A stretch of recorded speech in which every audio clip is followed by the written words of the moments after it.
and welcome to Tim Conley Drums.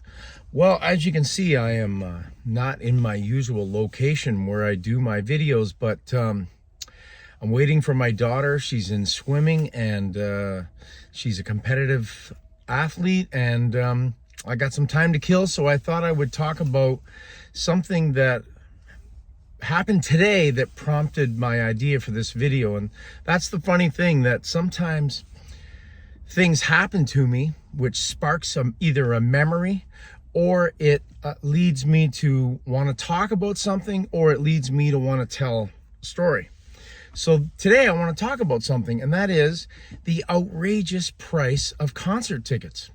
So let me tell you what led to this, wanting to talk about this. My son is a fan of The Weeknd, which is fine, you know, and he wanted to go see him because he's coming here in the summer.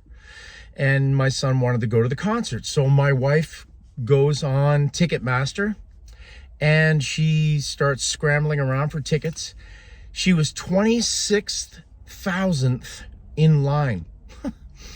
And of course, 3 times in a row, she selected some tickets. And then when she goes to pay for them, in that moment of selecting to go to pay and putting all your information in, boom, they're gone. Somebody else takes them. That's how fast it is. Anyways, in the end, she did manage to get 2 tickets. $868, I think it was. Thanks. $868. Now, they're decent tickets. They're like, I think they're 1 level ups, first row, first level. So they're good tickets, but still $868 for 2 tickets. Now that's for him and his friend to go. So his friend is going to pay his share, half of the $868. But still, even for 1 ticket, well over $400 for 1 ticket. I just think that's outrageous. And I don't really go to a lot of shows anymore because I just find that Ticketmaster, alongside Live Nation, they just put so many fees on and they charge you like crazy. I know the artists themselves don't even want people paying what they pay. I know that there's been some artists that got pretty upset about what people were paying to go and see their show.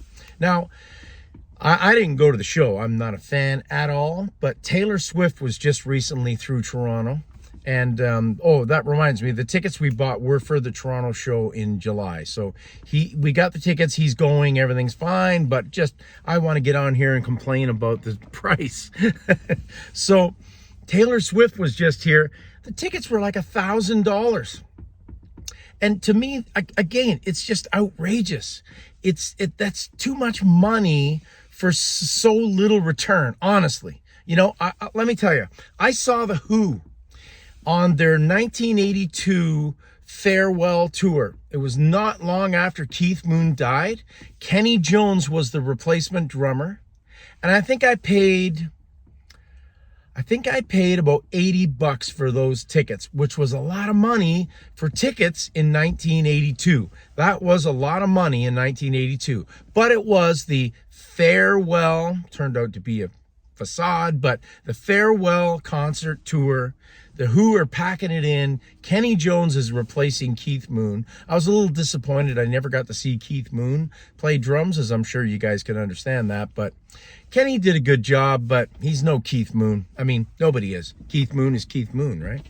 So, $80.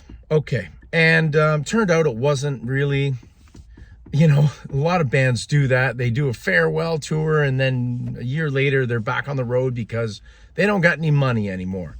Because the way things work nowadays, bands make money off touring almost exclusively.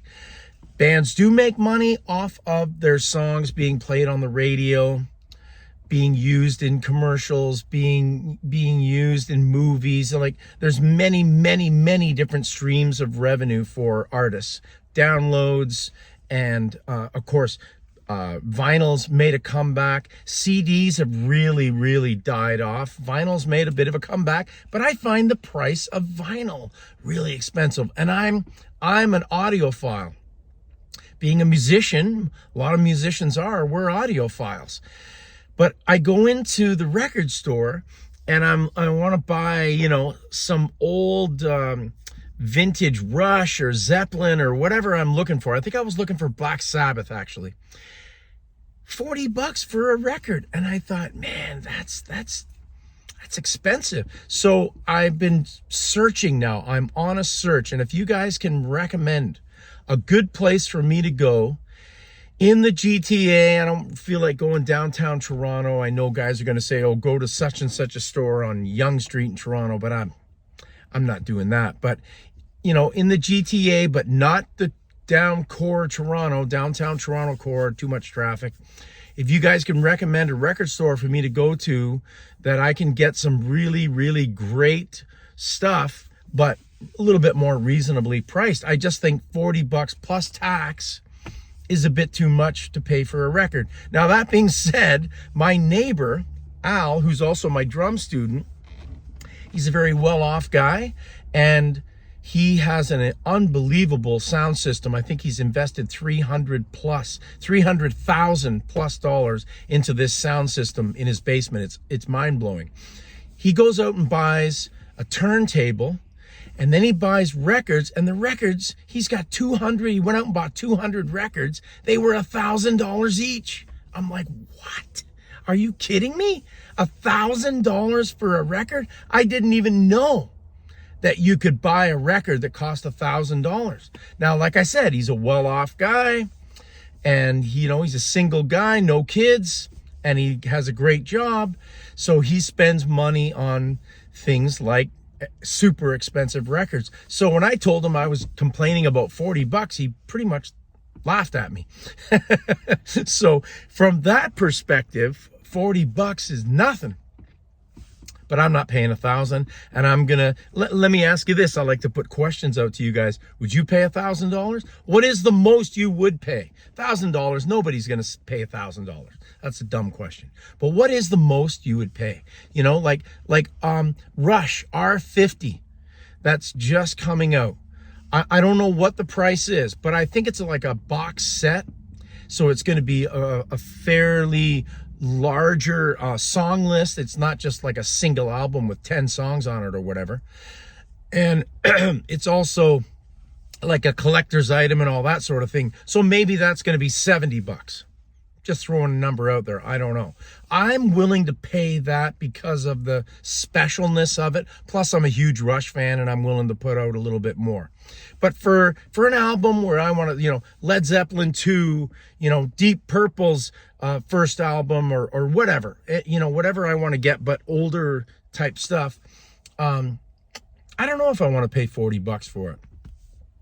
But anyways, back to the ticket sales.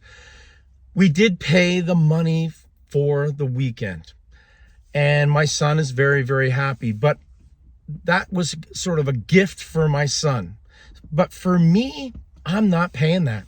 I'm sorry, guys. You can call me cheap, whatever, but I'm not paying that kind of money to go and see anybody. I mean, if the Beatles suddenly, John was revived and George was revived, and John and Paul and George and Ringo got back together, I'd pay to go see them.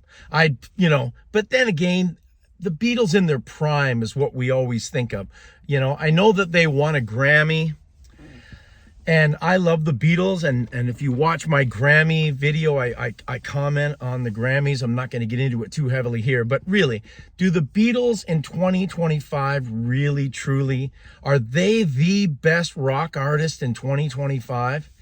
To me, and I love the Beatles, don't take this the wrong way, but to me, it's a sad state of affairs in the rock music business that an AI-generated song from old tapes, John Lennon's voice on old tapes using AI and other technology, and they create this song, and it wins Song of the Year or top rock performance or something.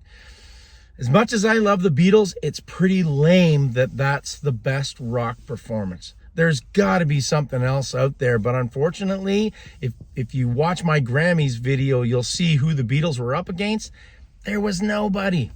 Honestly, Green Day was probably the next best choice to the Beatles, but there's just no great rock bands around anymore. Plus the Grammys. Watch my video. I'm not a fan of the Grammys at all. You know, I'm not going to get into it because I just did a whole video about the Grammys. But today I wanted to talk about ticket sales. What are you guys willing to pay? You want Pearl Jam?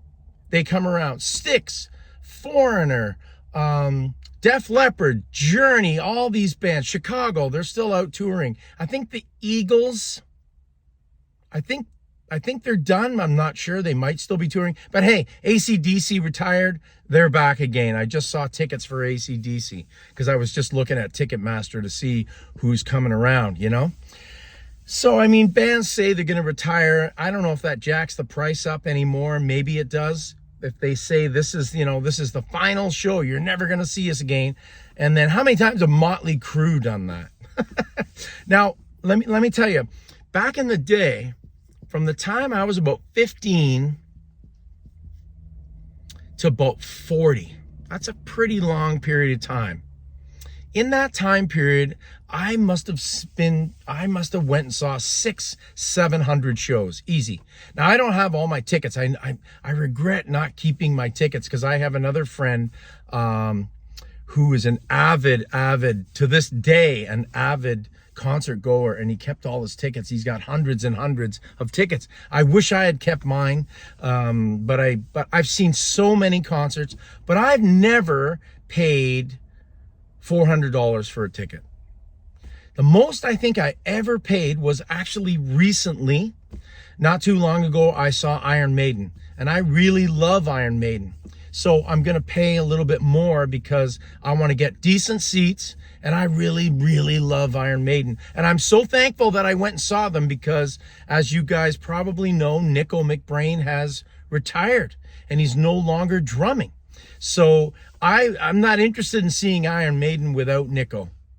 That's just me. Iron Maiden is not Iron Maiden without Nico, in my opinion. Now, I know that Iron Maiden had a previous drummer.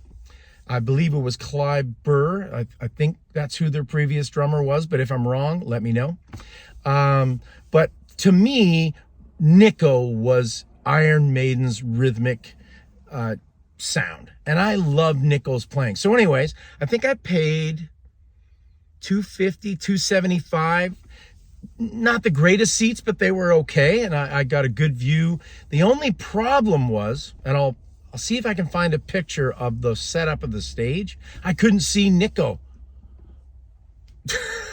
And the reason was they had him in this tunnel, like the way the stage was set up with their props, and they had him in this little building thing. So here's the tunnel.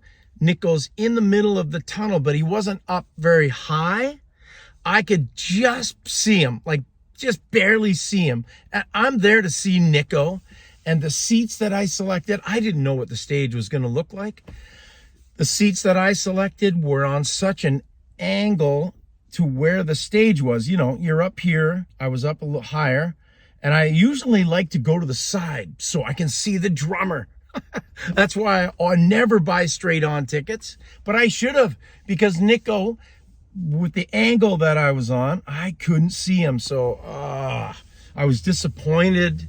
I mean, I still enjoyed the music and everything because I love Iron Maiden, but I was so disappointed that I couldn't see Nico and see exactly what he was doing and how he does it and all that stuff. You know, I mean, I'm there to see him, but I'm glad that I did see them because Nico is no longer with the band. Now, that being said, you know, I've been to so many shows, but I've never really paid through the nose because I just don't agree with it. And I know a lot of the artists, like I said earlier, they don't agree with it either. So let me know what you guys think. What are you willing to pay? What have you paid? You know, like if you went and saw somebody recently and paid 5, 6, 7, 800 bucks? What have you guys paid? Let me know. I'm interested to know, and I always like to try and answer my comments. I enjoy answering the comments. Plus, if you guys comment, I don't know if you know this or not, it stirs up the YouTube algorithm and promotes the videos a little bit more. So that's why I enjoy, one of the reasons why I enjoy the comments. I also legitimately just enjoy interacting with my subscribers and viewers. So anyways, guys, that's my rant. I've been on a roll with the rants lately. That's my rant about Ticketmaster and just how ridiculous ticket sales are now. I don't know. The only way, how do you stop ticket sales? The only way maybe is if people stop going to concerts, they're going to drop the ticket sale prices. I don't know. Let me know what you think. Thanks very much for watching, guys. And as always, keep drumming. See ya.